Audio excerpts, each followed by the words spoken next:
Chat GPT, Google Gemini, Claude ಇವುಗಳು AI revolution ನಲ್ಲಿರೋ ಪ್ರಮುಖವಾದ ಹೆಸರುಗಳು.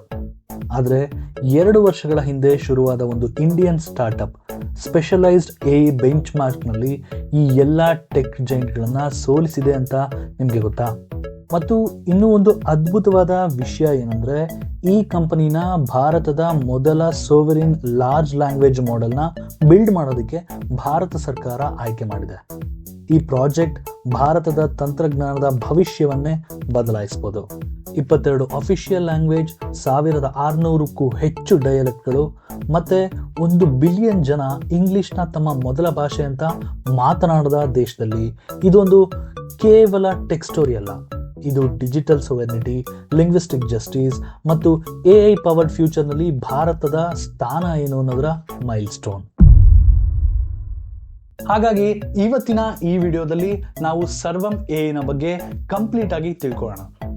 ಅದರ ಸ್ಟ್ರಾಟಜಿ, ಟೆಕ್ನಾಲಜಿನ ಅನಲೈಸ್ ಮಾಡೋಣ. ಮತ್ತೆ ಭಾರತದ ಭವಿಷ್ಯಕ್ಕೆ ಇದು ಎಷ್ಟು ಇಂಪಾರ್ಟೆಂಟ್ ಅನ್ನೋದನ್ನ ಅರ್ಥ ಮಾಡ್ಕೊಳ್ಳೋಣ. ಶುರು ಮಾಡೋದಕ್ಕಿಂತ ಮುಂಚೆ ಒಂದು ಸಣ್ಣ ರಿಕ್ವೆಸ್ಟ್ ಇದೆ.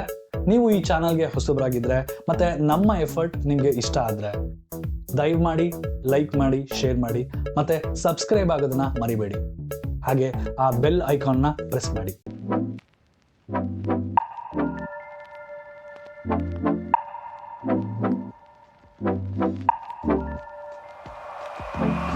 ಸರ್ವಂ ಎಐನ ಅರ್ಥ ಮಾಡ್ಕೊಳ್ಳೋದಕ್ಕೆ ಮೊದಲು ಹೆಚ್ಚಿನ ಜನರಿಗೆ ಗೊತ್ತಿಲ್ಲದ ಒಂದು ಇಂಪಾರ್ಟೆಂಟ್ ಪ್ರಾಬ್ಲಮ್ ಇದೆ, ಅದನ್ನು ಅರ್ಥ ಮಾಡ್ಕೊಳ್ಳೋಣ.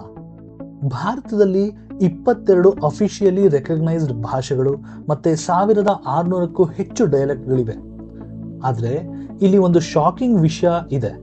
ಚಾಟ್ ಜಿಪಿಟಿ ಅಥವಾ ಜೆಮಿನಿ ಥರದ ಗ್ಲೋಬಲ್ ಎಐ ಮಾಡೆಲ್ಗಳ ಟ್ರೈನಿಂಗ್ ಡೇಟಾದಲ್ಲಿ 1%ಗಿಂತ ಕಡಿಮೆ ಇಂಡಿಯಾದಿಂದ ಹೋಗುತ್ತೆ.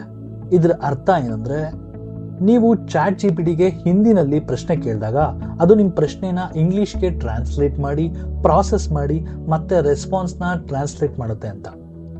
ಭಾಷೆ ಗೊತ್ತಿಲ್ಲದವರಿಗೆ ನಿಮ್ಮ ಭಾಷೆನಲ್ಲಿ ಪ್ರಶ್ನೆ ಕೇಳಿದ್ರೆ ಅವರಿಗೆ ಅರ್ಥ ಆಗಿರೋ ರೀತಿ ಅವರು ನಿಮಗೆ ಸರಿಯಾದ ಉತ್ತರ ಕೊಡ್ಬೋದು. ಆದರೆ ಅದು ಅಥೆಂಟಿಕ್, ನ್ಯೂಯಾನ್ಸ್ಡ್ ಅಥವಾ ಕಲ್ಚರಲಿ ಅಕ್ಯುರೇಟ್ ಆಗಿರೋದಿಲ್ಲ. ಒಂದು ಎಕ್ಸಾಂಪಲ್ ಹೇಳ್ತೀನಿ ಕೇಳಿ. ಯಾವುದೇ ಗ್ಲೋಬಲ್ ಎಐ ಮಾಡೆಲ್ಗೆ ಒಂದು ಮಲ್ಟಿಲಿಂಗ್ಯುವಲ್ ಇಂಡಿಯನ್ ಡಾಕ್ಯುಮೆಂಟ್ ನಲ್ಲಿರೋ ಟೆಕ್ಸ್ಟ್ ಅನ್ನ ರೆಕಗ್ನೈಸ್ ಮಾಡೋದಕ್ಕೆ ಟ್ರೈ ಮಾಡಿ. ಒಂದು ಇಂಗ್ಲಿಷ್, ಹಿಂದಿ ಮತ್ತೆ ರೀಜನಲ್ ಲ್ಯಾಂಗ್ವೇಜ್ ಕಂಟೆಂಟ್ ಇರೋ ಗವರ್ಮೆಂಟ್ ಫಾರ್ಮ್ ಇರ್ಬೋದು, ಅಥವಾ ಕಂಗ್ಲೀಷ್ ಲಕ್ಷಾಂತರ ಕನ್ನಡಿಗರು ಬಳಸೋ ನ್ಯಾಚುರಲ್ ಕೋಡ್ ಮಿಕ್ಸಿಂಗ್ ಅರ್ಥ ಮಾಡ್ಕೊಳ್ಳೋದಕ್ಕೆ ಕೇಳಿ. ಈ ಮಾಡೆಲ್ಗಳು ಸ್ಟ್ರಗಲ್ ಮಾಡುತ್ತೆ. ಆದರೆ ಇದು ಯಾಕೆ ಮುಖ್ಯ ಅನ್ನೋದಕ್ಕೆ ಇಲ್ಲಿ ಒಂದು ರೀಸನ್ ಇದೆ. ಪ್ರೊಜೆಕ್ಷನ್ಸ್ ಪ್ರಕಾರ 2026 ವೇಳೆಗೆ ಭಾರತದಲ್ಲಿ ಹೊಸದಾಗಿ ಇಂಟರ್ನೆಟ್ ಯೂಸ್ ಮಾಡೋಕ್ಕೆ ಶುರು ಮಾಡೋರಲ್ಲಿ 75% ಜನ ಇಂಗ್ಲಿಷ್ ಮಾತನಾಡದ ಬ್ಯಾಕ್ಗ್ರೌಂಡಿಂದ ಬರ್ತಾರೆ.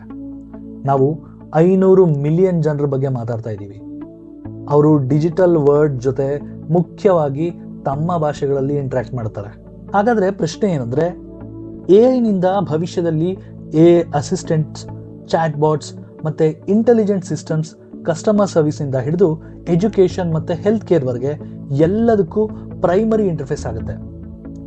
ಜಾಗತಿಕ ಎಐ ಮಾಡೆಲ್ಗಳು ಅವುಗಳ ಭಾಷೆಗಳಿಗಾಗಿ ಬಿಲ್ಡ್ ಮಾಡಿರೋದ ಕಾರಣ ಭಾರತದ ಹೆಚ್ಚು ಜನರು ಎಐ ರೆವಲ್ಯೂಷನ್ನಿಂದ ಹೊರಗುಳಿತಾರೆ.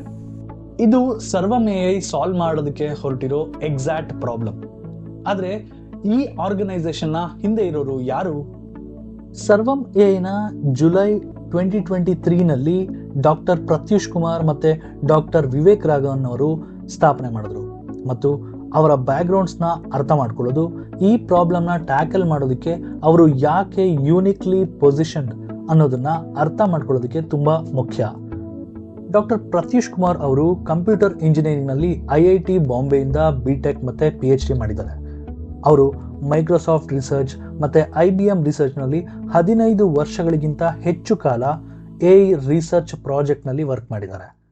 ಆದರೆ ಅದಕ್ಕಿಂತ ಮುಖ್ಯವಾಗಿ ಅವರು IIT ಮದ್ರಾಸ್ನಲ್ಲಿ ಓಪನ್ ಸೋರ್ಸ್ ಇನಿಷಿಯೇಟಿವ್ ಆದ ಎಐ ಫಾರ್ ಭಾರತ್ನ ಕೋ-ಫೌಂಡರ್ ಆಗಿದ್ರು.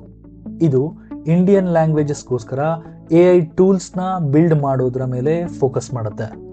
Think about it. ಸರ್ವಂ ಎಐನ ಶುರು ಮಾಡೋದಕ್ಕಿಂತ ಮೊದಲು ಪ್ರತ್ಯೂಷ್ ಎಐ ಎಜುಕೇಶನ್ ಅನ್ನ ಡೆಮೋಕ್ರಟೈಸ್ ಮಾಡೋದಕ್ಕೆ ಮುಂಚೂಣಿಯಲ್ಲಿದ್ರು. ಅವರು ಪದ್ ಎಐ ಅನ್ನೋ ಆನ್ಲೈನ್ ಲರ್ನಿಂಗ್ ಪ್ಲಾಟ್ಫಾರ್ಮ್ನ ಬಿಲ್ಡ್ ಮಾಡಿದ್ರು. ಇದರಲ್ಲಿ 50,000 ಸ್ಟೂಡೆಂಟ್ಸ್ ಡೀಪ್ ಲರ್ನಿಂಗ್ನಲ್ಲಿ ಕೇವಲ 1,000 ರೂಪಾಯಿಗೆ ವಿದ್ಯಾಭ್ಯಾಸ ಪಡೆದರು. ಅವರು ನೀಲಕೇಣಿ ಫ್ಯಾಮಿಲಿಯಿಂದ 36 ಕೋಟಿ ರೂಪಾಯಿಗಳನ್ನು ಪಡೆದು IIT ಮದ್ರಾಸ್ನಲ್ಲಿ ನೀಲಕೇಣಿ ಸೆಂಟರ್ ಫಾರ್ AI ಸ್ಥಾಪಿಸೋದಕ್ಕೆ ಸಹಾಯ ಮಾಡಿದ್ರು. ಡಾಕ್ಟರ್ ವಿವೇಕ್ ರಾಘವನ್ ಅವರು IIT ಡೆಲ್ಲಿಯಿಂದ ಗ್ರಾಜ್ಯುಯೇಟ್ ಆಗಿ ಕಾರ್ನೆಗೀ ಮೆಲಾನ್ ಯೂನಿವರ್ಸಿಟಿಯಿಂದ ಎಲೆಕ್ಟ್ರಿಕಲ್ ಅಂಡ್ ಕಂಪ್ಯೂಟರ್ ಇಂಜಿನಿಯರಿಂಗ್ ನಲ್ಲಿ PhD ಕಂಪ್ಲೀಟ್ ಮಾಡಿದ್ರು. ಆದರೆ ವಿವೇಕ್ ಅವರನ್ನ ಯೂನಿಕ್ ಮಾಡೋದು ಅಂದ್ರೆ population scale digital infrastructure build ಮಾಡಿರೋ ಅವರ ಎಕ್ಸ್ಪೀರಿಯನ್ಸ್. ಅವರು ಭಾರತದ ಡಿಜಿಟಲ್ ಪಬ್ಲಿಕ್ ಇನ್ಫ್ರಾಸ್ಟ್ರಕ್ಚರ್ ಮೇಲೆ ಕೆಲಸ ಮಾಡಿದ್ರು. ಅದರಲ್ಲಿ ಆಧಾರ್ ಕೂಡ ಸೇರಿದೆ. ಆಧಾರ್ ಅಂದ್ರೆ ಜಗತ್ತಿನ ಅತಿ ದೊಡ್ಡ ಡಿಜಿಟಲ್ ಐಡೆಂಟಿಟಿ ಸಿಸ್ಟಮ್. ಅವರು ಎಕ್ಸ್ಟೆಪ್ ಫೌಂಡೇಶನ್ ನಲ್ಲಿ AI ಇವ್ಯಾಂಜಲಿಸ್ಟ್ ಆಗಿ ಕೆಲಸ ಮಾಡಿದ್ರು. ಭಾರತೀಯ ಭಾಷೆಗಳಲ್ಲಿ AI ಆಕ್ಸೆಸ್ ನ ಡೆಮೋಕ್ರಟೈಸ್ ಮಾಡೋದಕ್ಕೆ ಭಾಷಿಣಿನಂತಹ ಇನಿಷಿಯೇಟಿವ್ಸ್ ನಲ್ಲಿ ಕೆಲಸ ಮಾಡಿದ್ರು. ಹಾಗಾದ್ರೆ ಇವರ ಸ್ಟ್ರೆಂತ್ ಏನು? ಭಾರತೀಯ ಭಾಷೆಗಳ AI ಮತ್ತೆ ಓಪನ್ ಸೋರ್ಸ್ ಟೆಕ್ನಾಲಜಿನಲ್ಲಿ ಎಕ್ಸ್ಪರ್ಟ್ ಆಗಿರೋರು ಒಬ್ರು. 1 ಬಿಲಿಯನ್ ಯೂಸರ್ ಸ್ಕೇಲ್ ನಲ್ಲಿ ಕೆಲಸ ಮಾಡೋ ಸಿಸ್ಟಮ್ ಬಿಲ್ಡ್ ಮಾಡೋದ್ರಲ್ಲಿ ಎಕ್ಸ್ಪೀರಿಯನ್ಸ್ ಇರುವ ಇನ್ನೊಬ್ರು ಫೌಂಡರ್. ಈ ಕಾಂಬಿನೇಷನ್ ಇಂಡಿಯಾಗೋಸ್ಕರ ಸೋವೆರಿನ್ AI ಬಿಲ್ಡ್ ಮಾಡೋದಕ್ಕೆ ಬೇಕಾಗಿರೋದನ್ನ ಹೊಂದಿದೆ. ಅವರ ಮಿಷನ್ ಮೊದಲ ದಿನದಿಂದಲೂ ಕ್ಲಿಯರ್ ಆಗಿತ್ತು. ಒಂದು ಫುಲ್ ಸ್ಟ್ಯಾಕ್ AI ಮಾಡೆಲ್ಸ್ ನ ಡೆವಲಪ್ ಮಾಡೋದು ಅವರ ಕಂಪ್ಲೀಟ್ ಮಿಷನ್ ಆಗಿತ್ತು. ಮತ್ತೆ ಅದು built for India, built from India, built in India. ಇದು ChatGPT ಅಥವಾ ಜೆಮಿನಿ ಜೊತೆ ಕಾಂಪೀಟ್ ಮಾಡೋದಷ್ಟೇ ಅಲ್ಲ, ಇದು AI ಏಜ್ ನಲ್ಲಿ ಭಾರತ ಡಿಜಿಟಲ್ ಕಾಲನಿ ಆಗದ ಹಾಗೆ ನೋಡ್ಕೊಳ್ಳೋದೇ ಇದ್ರ ಗುರಿ. ಜಾಗತಿಕ AI ಕಂಪನಿಗಳು ಮುಖ್ಯವಾಗಿ ಟೆಕ್ಸ್ಟ್ ಬೇಸ್ಡ್ ಇಂಟರಾಕ್ಷನ್ ಮೇಲೆ ಫೋಕಸ್ ಮಾಡ್ತವೆ. ಆದರೆ ಸರ್ವಮ್ AI ವಾಯ್ಸ್ ಮೇಲೆ ಸ್ಟ್ರಾಟಜಿಕ್ ಬೆಟ್ ಮಾಡಿದೆ. ಯಾಕೆ ಅಂದ್ರೆ ಭಾರತದಲ್ಲಿ ಹೆಚ್ಚಿನ ಜನರು AI ಜೊತೆ ಇಂಟರಾಕ್ಟ್ ಮಾಡೋದು ವಾಯ್ಸ್ ಮೂಲಕನೇ. ಯೋಚನೆ ಮಾಡಿ, ನೀವು ಇಂಗ್ಲಿಷ್ ನಲ್ಲಿ ಟೈಪ್ ಮಾಡೋದಕ್ಕಿಂತ ಕನ್ನಡ ಅಥವಾ ನಿಮ್ಮ ಮದರ್ ಟಂಗ್ ನಲ್ಲಿ ಮಾತಾಡೋದು ನಿಮಗೆ ಕಂಫರ್ಟಬಲ್ ಅಂತ ಅನ್ಸಿದ್ರೆ ವಾಯ್ಸ್ ನಿಮ್ಮ ನ್ಯಾಚುರಲ್ ಇಂಟರ್ಫೇಸ್ ಆಗಿರುತ್ತೆ. ಸರ್ವಮ್ ಸ್ಪೆಷಲ್ ಮಾಡೆಲ್ಸ್ ಗಳನ್ನ ಇದಕ್ಕೋಸ್ಕರ ಅಂತಾನೆ ಬಿಲ್ಡ್ ಮಾಡಿದೆ. ಇವರ ಸಾರಸ್ V3 1 ಮಿಲಿಯನ್ ಗಂಟೆಗಳಿಗೂ ಹೆಚ್ಚು ಮಲ್ಟಿಲಿಂಗ್ಯುವಲ್ ಆಡಿಯೋ ಡೇಟಾದಲ್ಲಿ ಟ್ರೈನ್ ಆಗಿದೆ. ಭಾರತದ ಎಲ್ಲ 22 ಶೆಡ್ಯೂಲ್ಡ್ ಲ್ಯಾಂಗ್ವೇಜ್ ಗಳನ್ನ ಸಪೋರ್ಟ್ ಮಾಡುತ್ತೆ. ಕೋಡ್ ಮಿಕ್ಸಿಂಗ್, ಭಾರತೀಯರು ಮಾತನಾಡುವಾಗ ಭಾಷೆಗಳ ನಡುವೆ ಬದಲಾಯಿಸುವ ಸ್ವಾಭಾವಿಕವಾದ ರೀತಿಯನ್ನು ಹ್ಯಾಂಡಲ್ ಮಾಡುತ್ತೆ. ಇಂಡಿಯನ್ ಲ್ಯಾಂಗ್ವೇಜ್ ಬೆಂಚ್ ಮಾರ್ಕ್ ನಲ್ಲಿ ಕೇವಲ 19.3% ವರ್ಲ್ಡ್ ಎರರ್ ರೇಟ್ ಇದೆ. ಇಂಡಿಯನ್ ಸ್ಪೀಚ್ ರೆಕಗ್ನಿಷನ್ ನಲ್ಲಿ GPT-4o ಮತ್ತೆ ಜೆಮಿನಿ 3 Pro ಗಿಂತ ಉತ್ತಮವಾಗಿ ಪರ್ಫಾರ್ಮ್ ಮಾಡುತ್ತೆ. ಒಂದು ಎಕ್ಸಾಂಪಲ್ ಕೊಟ್ಟು ಕೋಡ್ ಮಿಕ್ಸಿಂಗ್ ನ ಎಕ್ಸ್ಪ್ಲೈನ್ ಮಾಡ್ತೀನಿ. ಯಾರಾದ್ರೂ ಮಚ್ಚ ನನಗೆ ಅರ್ಜೆಂಟ್ ಮೀಟಿಂಗ್ಗೆ ಹೋಗ್ಬೇಕು, ನೀನು ಆ ಫೈಲ್ ನ ರೆಡಿ ಮಾಡಿರು ಅಂತ ಹೇಳಿದ್ರೆ ಈ ಒಂದು ವಾಕ್ಯದಲ್ಲಿ ಕನ್ನಡ ಇಂಗ್ಲಿಷ್ ಮಿಕ್ಸ್ ಮಾಡಿದ ಎಲ್ಲಾ ವರ್ಡ್ಸ್ ಇರುತ್ತೆ. ಗ್ಲೋಬಲ್ ಮಾಡೆಲ್ಸ್ ಇದರಲ್ಲಿ ಕಷ್ಟಪಡ್ತವೆ. ಸಾರಸ್ V3 ಅದನ್ನ ನ್ಯಾಚುರಲ್ ಆಗಿ ಹ್ಯಾಂಡಲ್ ಮಾಡುತ್ತೆ. ಬುಲ್ಬುಲ್ V3 ಇವರ ಟೆಕ್ಸ್ಟ್ ಟು ಸ್ಪೀಚ್ ಮಾಡೆಲ್ 11 ಭಾರತೀಯ ಭಾಷೆಗಳಲ್ಲಿ ನ್ಯಾಚುರಲ್ ಸೌಂಡಿಂಗ್ ವಾಯ್ಸ್ ಗಳನ್ನ ಆಫರ್ ಮಾಡುತ್ತೆ. 11 ಲ್ಯಾಬ್ಸ್ ನಂತಹ ಜಾಗತಿಕ ನಾಯಕರ ಜೊತೆ ಸ್ಪರ್ಧೆ ಮಾಡುತ್ತೆ. ಆದ್ರೆ ತುಂಬಾ ಕಡಿಮೆ ಕಾಸ್ಟ್ ನಲ್ಲಿ. ಸರ್ವಮ್ ಒಂದೇ ಮಾಡೆಲ್ ನ ಬಿಲ್ಡ್ ಮಾಡ್ತಾ ಇಲ್ಲ, ಅವರು ಎಕೋಸಿಸ್ಟಮ್ ನ ಬಿಲ್ಡ್ ಮಾಡ್ತಾ ಇದ್ದಾರೆ. ಫೌಂಡೇಶನಲ್ ಮಾಡೆಲ್ಸ್, ಸ್ಕ್ರಾಚ್ ನಿಂದ ಟ್ರೈನ್ ಮಾಡಲಾದ ಕೋರ್ LLMಗಳು, specialised models OCR, speech, vision, ಡಬ್ಬಿಂಗ್ಗೋಸ್ಕರ, ಪ್ಲಾಟ್ಫಾರ್ಮ್ ಲೇಯರ್ ಡೆವಲಪರ್ಸ್ಗೋಸ್ಕರ ಇರೋ APIs ಮತ್ತೆ ಟೂಲ್ಸ್ಗಳು, ಅಪ್ಲಿಕೇಶನ್ ಲೇಯರ್ ಬಿಸ್ನೆಸ್ಗಳಿಗೆ ರೆಡಿ ಟು ಯೂಸ್ ಏಜೆಂಟ್ಗಳು. ಈ ಫುಲ್ ಸ್ಟ್ಯಾಕ್ ಅಪ್ರೋಚ್ ಅವರಿಗೆ ಇವಾಗಲೇ ಒಳ್ಳೆ ಕ್ಲೈಂಟ್ಸ್ ನ ಪಡೆಯುವಂತೆ ಮಾಡಿದೆ. UIDAI, Aadhaar authority, skill development ministry, NITI Aayog, Urban Company, BFSI, FMCG ಮತ್ತೆ ರಿಯಲ್ ಎಸ್ಟೇಟ್ ನಲ್ಲಿರೋ ಹಲವು ಎಂಟರ್ಪ್ರೈಸಸ್ಗಳು ಸರ್ವಮ್ನ ಕ್ಲೈಂಟ್ಸ್ಗಳಾಗಿದ್ದಾರೆ. ಸರ್ವಮ್ ಫೆಬ್ರವರಿ 2026 ನಲ್ಲಿ ಸರ್ವಮ್ ವಿಷನ್ ನ ಲಾಂಚ್ ಮಾಡಿದ್ರು. ಅದು ಅವರ OCR, optical character recognition model. ರಿಸಲ್ಟ್ಗಳು ತುಂಬಾನೇ ಅದ್ಭುತವಾಗಿದ್ವು. OCR ಯಾಕೆ ಮುಖ್ಯ ಅಂತ ನೀವು ಕೇಳ್ತಿದ್ದೀರಾ? ಯಾಕೆ ಅಂದ್ರೆ ಭಾರತ ಡಾಕ್ಯುಮೆಂಟ್ ಭರಿತ ದೇಶ. ಸರ್ಕಾರಿ ಫಾರ್ಮ್ಗಳು, ಇನ್ವಾಯ್ಸ್ಗಳು, ರೆಸಿಟ್ಗಳು, ಬ್ಯಾಂಕ್ ಸ್ಟೇಟ್ಮೆಂಟ್ಸ್ಗಳು ಅವೆಲ್ಲವೂ ಮಲ್ಟಿಲಿಂಗ್ಯುಯಲ್ ಮತ್ತೆ ಕಾಂಪ್ಲೆಕ್ಸ್ ಲೇಔಟ್ಗಳನ್ನ ಹೊಂದಿರುತ್ತೆ. ಈ ಡಾಕ್ಯುಮೆಂಟ್ಸ್ನಿಂದ ಟೆಕ್ಸ್ಟ್ನ ಅಕ್ಯುರೇಟ್ಲಿ ಎಕ್ಸ್ಟ್ರಾಕ್ಟ್ ಮಾಡೋದು ಡಿಜಿಟಲೈಸೇಷನ್ಗೆ ತುಂಬಾನೇ ಮುಖ್ಯ. ಇವರು 3 ಮಾಡಲ್. ಇನ್ನು ಇವರ ಗ್ರೋತ್ ಮೆಟ್ರಿಕ್ಸ್ ನೋಡೋದಾದ್ರೆ $53 ಮಿಲಿಯನ್ ಫಂಡಿಂಗ್ನ ರೈಸ್ ಮಾಡಿದ್ದಾರೆ. ಸೆಕ್ಟರ್ ಕಸ್ಟಮೈಸೇಷನ್ಗೋಸ್ಕರ ಎನ್ವಿಡಿಯಾ ಜೊತೆ ಪಾರ್ಟ್ನರ್ಶಿಪ್ ಮಾಡಿದ್ದಾರೆ.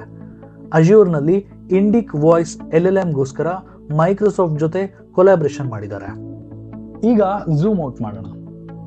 ಸರ್ವಮ್ ಎಐನ ಒಂದು ಸಕ್ಸಸ್ ಬರೀ ಒಂದು ಕಂಪನಿಯ ಸಕ್ಸಸ್ ಅಲ್ಲ, ಅದು ಒಂದು ಭಾರತಕ್ಕೆ ಏನಕ್ಕೆ ಇಂಪಾರ್ಟೆಂಟ್ ಅನ್ನೋದನ್ನ ಅರ್ಥ ಮಾಡ್ಕೊಳ್ಳೋಣ.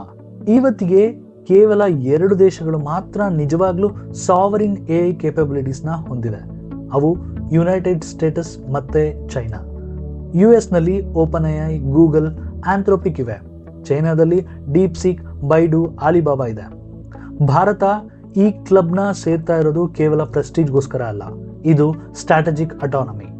ಇದು ಬಹುಶಃ ಅತ್ಯಂತ ಮುಖ್ಯವಾದ ಅಂಶ ಆಗಿರ್ಬೋದು. ಎಐ ಎಲ್ಲದಕ್ಕೂ ಒಂದು ಇಂಟರ್ಫೇಸ್ ಆಗಿರುತ್ತೆ. Education, health care, government services, employment opportunities.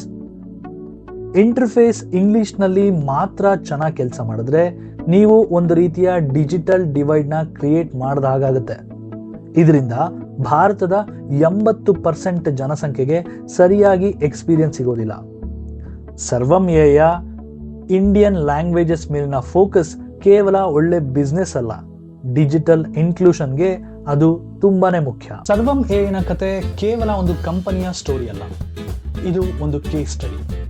ಸರಿಯಾದ ವಿಷನ್, ಎಕ್ಸ್ಪರ್ಟೀಸ್ ಮತ್ತೆ ಟೈಮಿಂಗ್ ಇರೋ ಒಂದು ಸಣ್ಣ ಟೀಮ್ ಗ್ಲೋಬಲ್ ಜೈಂಟ್ಸ್ನ ಹೇಗೆ ಎದುರಿಸಬಹುದು ಅನ್ನೋದನ್ನ ಇದು ತೋರಿಸುತ್ತೆ. ಇದು ಭಾರತವು ಟೆಕ್ನಾಲಜಿಯ ಗ್ರಾಹಕ ಆಗಿರೋ ಕಥೆಯಿಂದ ಫೌಂಡೇಶನಲ್ ಟೆಕ್ನಾಲಜಿಯ ಸೃಷ್ಟಿಕರ್ತನಾಗಿ ಬದಲಾಗ್ತಿದೆ ಅನ್ನೋದಕ್ಕೆ ಒಂದು ಸೂಚನೆ ಕೊಡುತ್ತೆ. ಈಗ ನಿಮ್ಗೇನನ್ಸುತ್ತೆ? ಸರ್ವಮ್ ಎಐಯ ಸ್ಟ್ರಾಟಜಿ ಬಗ್ಗೆ ನಿಮ್ಮ ಅಭಿಪ್ರಾಯ ಏನು? ಭಾರತ ಎಐನಲ್ಲಿ US ಮತ್ತೆ ಚೈನಾ ಜೊತೆ ಸ್ಪರ್ಧಿಸಬಹುದು ಅಂತ ನಿಮ್ಗೆ ಅನ್ಸುತ್ತಾ? ಸರ್ವಮ್ ಏನೇನು ಸವಾಲುಗಳನ್ನ ಎದುರಿಸುವ ಸಾಧ್ಯತೆ ಇದೆ ಅಂತ ನೀವು ಅಂದ್ಕೊಂಡಿದ್ದೀರಾ?